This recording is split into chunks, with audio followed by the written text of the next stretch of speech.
Hello दोस्तों, स्वागत है आप सबका यूट्यूब चैनल ट्रांसफर पे। तो आज के इस वीडियो में, जैसे कि आपने थंबनेल देखा ही होगा, तो आज के इस वीडियो में मैं 3D म्यूज़िक स्टूडियो को क्रिएट करने वाला हूँ। तो दोस्तों, इस वीडियो में मैं आपको पूरी तरीके से इसको कैसे क्रिएट करते हैं इसको मैं आपको आज समझाने वाला हूँ। तो वीडियो अंत तक ज़रूर देखिए। तो मेरे पिछले वीडियो पे आप ज़रूर देखिए जिसमें मैंने कई सारे डिज़ाइंस को रियलिस्टिक डिज़ाइन क्रिएट किया हुआ है और रियलिस्टिक रेंडर्स भी मैंने इसमें दिया हुआ है वीडियोस को। तो वीडियोस भी आप ज़रूर देख लीजिए। जैसे कि ये photo realistic high poly render studio का भी मैंने डिज़ाइन किया हुआ है। तो ये वीडियो भी आप ज़रूर देख लीजिए। इसका लिंक मैं डिस्क्रिप्शन में दिया हुआ है, उसके साथ ही साथ मैंने इसका लिंक आई बटन में भी दिया हुआ है। तो चलिए दोस्तों, आज हम इस म्यूज़िक स्टूडियो को ब्लेंडर में क्रिएट करेंगे। तो जैसे कि आप यहाँ पे देख सकते हो कि मैंने यहाँ पे 3D में पूरी तरीके से हर चीज़ 3D में यहाँ पे क्रिएट की हुई है। पियानो से लेके स्पीकर से लेके उसके साथ ही साथ मैंने यहाँ पे मॉनिटर और लैंप को भी 3D में क्रिएट किया हुआ है। तो अगर आपने इस वीडियो को अंत तक देखा तो आपको भी इसे कैसे क्रिएट करना है और इसे कैसे आप इसे बना सकते हो इसके बारे में आपको पूरी जानकारी मिल जाएगी। तो अभी यहाँ पे मैंने तो बेसिकली यहाँ पे सिर्फ मैंने एक बॉक्स को लिया हुआ है और इसमें मैंने एक सिर्फ इंसर्ट किया हुआ है जिसके सहायता से यहाँ पे हम इजीली स्क्रीन को क्रिएट कर सकते हैं। तो साइड में मैंने यहाँ पे हल्का सा बेवल दिया है, जैसे कि हमें पता है कि मॉनिटर में बेवल भी होता है जिससे हमारे मॉनिटर को एक रियलिस्टिक फील मिल सके।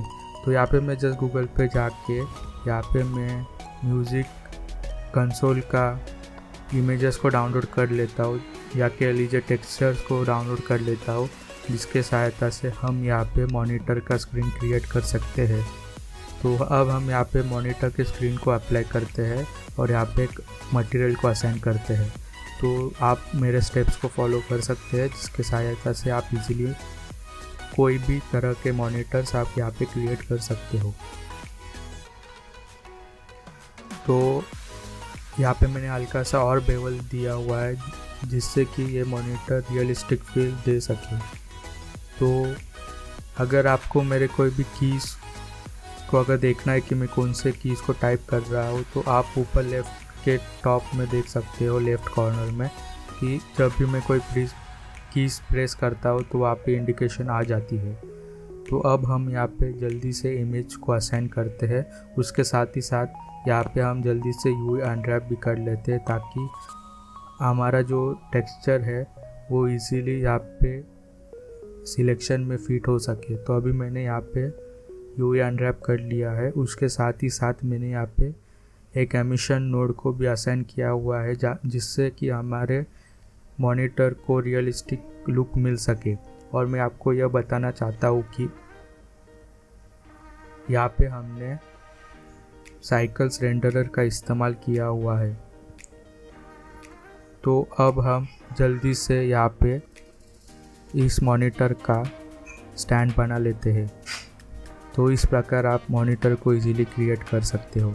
तो इस वीडियो को ज़रूर अंत तक देखिए तो आपको इसके बारे में पूरी जानकारी मिल जाएगी।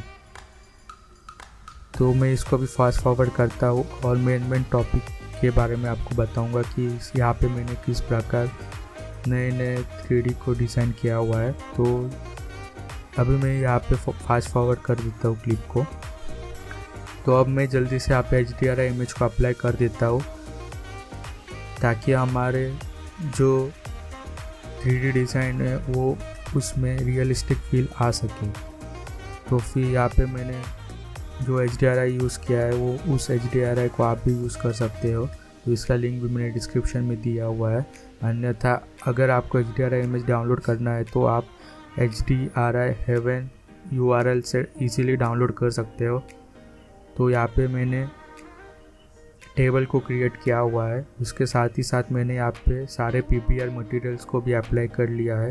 तो अगर आपको PBR मटेरियल क्या होता है ये नहीं पता तो इसके ऊपर मैंने एक वीडियो बनाने वाला हूँ, तो वो वीडियो आप ज़रूर देख लीजिए ताकि आपको PBR मटेरियल के बारे में पूरी जानकारी मिल सके।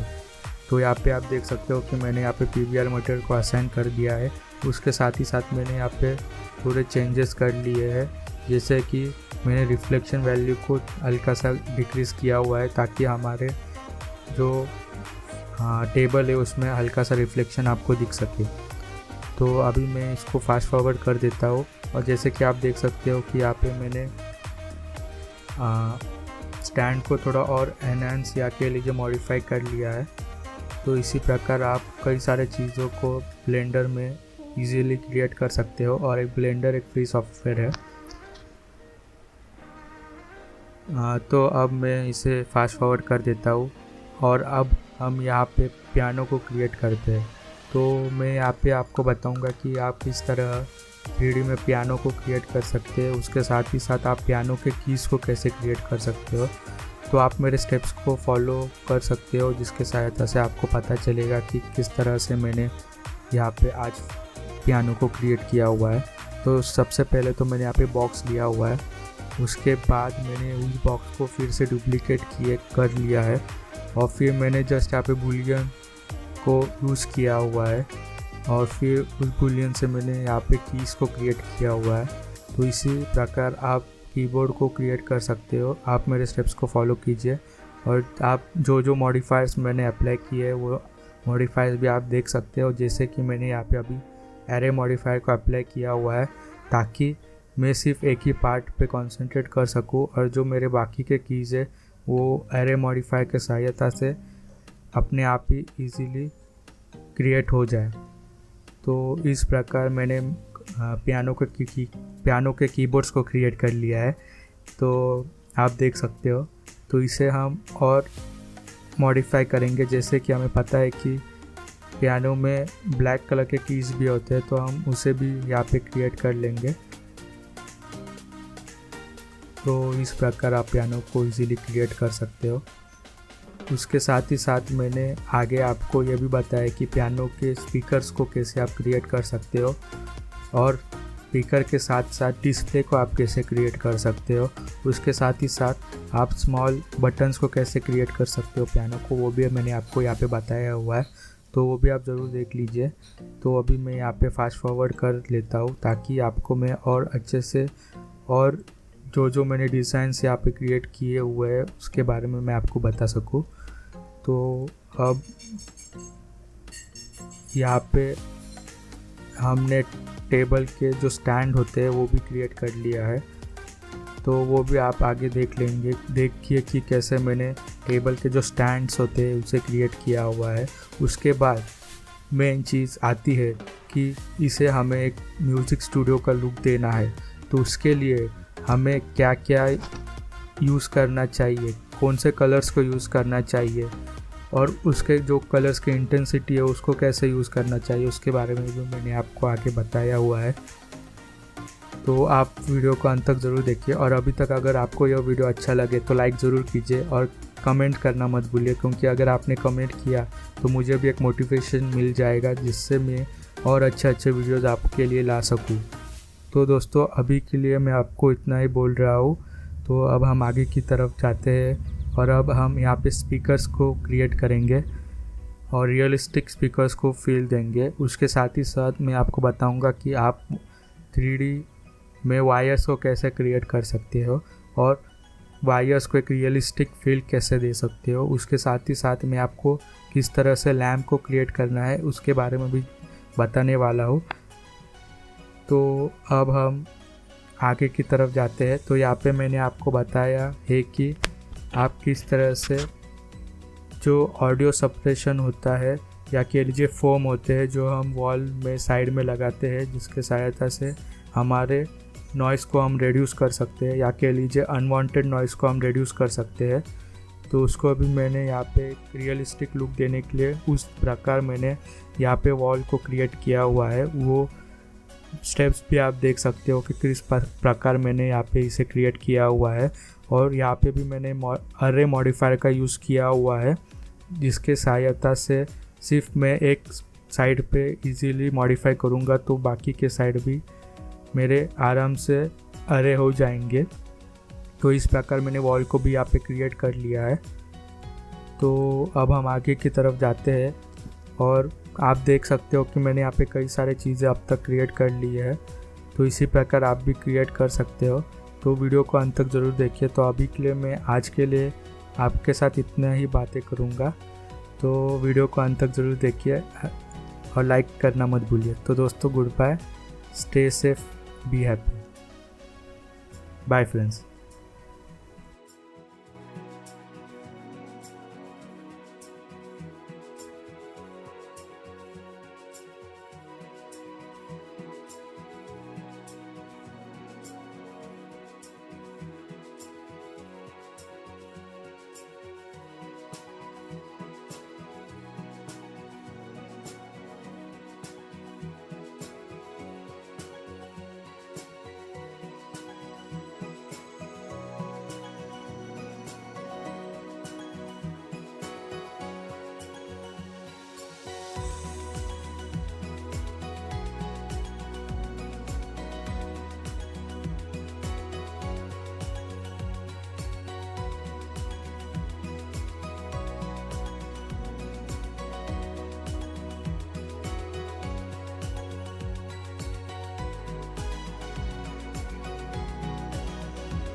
Oh, oh, oh, oh, oh, oh. I can't live without you. Oh, oh, oh, oh, oh, oh. I can't breathe without your love. Your love.